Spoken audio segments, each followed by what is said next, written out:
The next day Eve takes some medicine for her headache and throws away the remaining cookies. Tom asks for a little naughty time, but Eve turns him down and asks him to work on his book.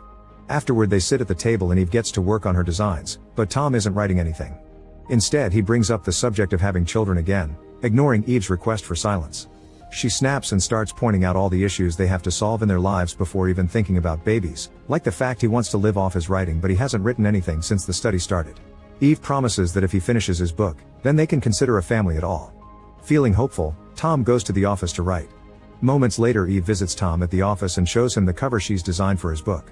Tom admits he hasn't made any progress, which Eve finds weird because usually he couldn't go a day without writing. He starts to doubt if this should be his career, but Eve encourages him not to give up on his dream and mentions she fell in love with his passion. Afterward Eve goes to bed, but on her way to the bedroom, she hears a voice saying don't trust Tom. When she turns around she's startled by Tom, who asks her to spend the night getting naughty. However, Eve now feels weird and decides to go to sleep. On day 14, Eve is looking at some pictures of them and Tom mentions he loved that trip.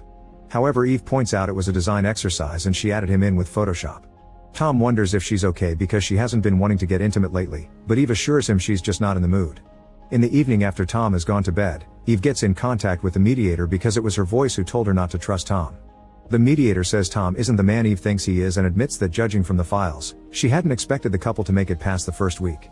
Before the mediator can say more, the call ends. That night Eve can't sleep so she goes to the office to check what Tom has written so far, only to get stuck on the dedication that shows his love for her. Tom finds her and Eve decides to ask him if he's messing with her, revealing what the mediator said. She also asks him if he really ate the cookie, because he used to be the one with bad hangovers after it. Tom gets angry and accuses Eve of not trusting him, implying they should break up. A desperate Eve says she does trust him, she just feels things have felt off since they entered the house and the mediator has made it worse. Tom points out it must be part of